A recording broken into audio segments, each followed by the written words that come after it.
निलेश बन्सीलाल घायवळ या गुंडानं दहशत काहीशी माजवली आणि हा पोलीस पकडतील म्हणून थेट लंडनला पळून गेला.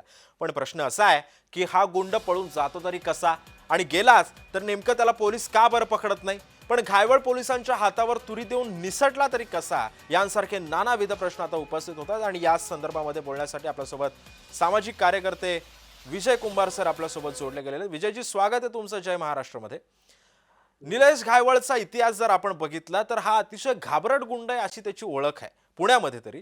मात्र यामध्ये सुद्धा एवढं पोलीस कसे काय कमी पडले की एखादा कुख्यात गुंड त्यांच्या समोरून थेट लंडनला पळून जातो? बरं, त्याच्या पासपोर्टवरती सुद्धा काहीतरी एक टॅग लागलेला होता, तरी सुद्धा तो पळून जातो. एवढी सुद्धा एअरपोर्ट प्रशासनाची कुठेतरी हलगर्जीपणा आपल्याला पाहायला मिळतोय. सर्वसामान्यांचं चेकिंग व्यवस्थित केलं जातं. मग यांसारखे गुन्हेगार कसे काय आरामात सुटू शकतात इथून एवढ्या चोख सुरक्षेमधून?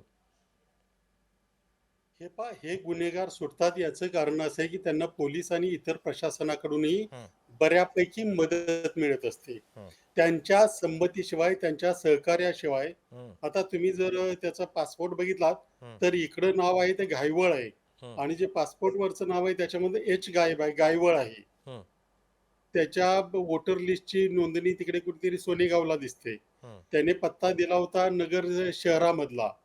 त्याचं काम सगळं होतं पुण्यामध्ये. हं, पासपोर्ट त्याने काढला 2019ला, 2020ला त्याला नाकारण्यात आला. हं, पण ठीक आहे, की जो तातडीचा पासपोर्ट आहे तो 1 ते 3 दिवसामध्ये आणि पोलीस व्हेरिफिकेशन मिळेल या आधारावर दिला होता.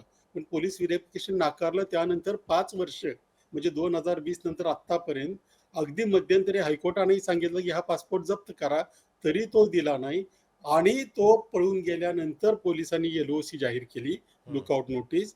हे सगळंच आश्चर्य काय, तो मकोका मधला गुंड आहे. हं. मकोका सारखे आरोप त्याच्यावर आहेत, त्याच्या सहकार्यावर आहेत. असं असताना तो पळून जातो आणि पोलिसांना गेल्यानंतर लक्षात येतं आणि त्याला कुठून आधार कार्ड मिळालं, कुठून वोटर कार्ड मिळालं, याची चौकशी खरं तर फार पूर्वी व्हायला पाहिजे होती. हं, अजूनही ती थांबली. याचा अर्थ कुठेतरी मोठं राजकीय पाठबळ आहे. त्यांच्या मागे कोणीतरी मोठं राज्य करताय.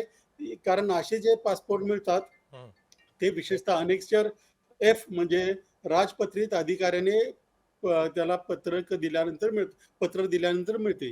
तर कुणी केलं? हं, बरं, या चौकशाने एवढा उशीर लागतो ना, की लोकांना पुढे या चौकशा होतीलच याची खात्रीच वाटत नाही. हं, म्हणजे हे चाललंय, हे सगळं संगनमतानं चाललंय.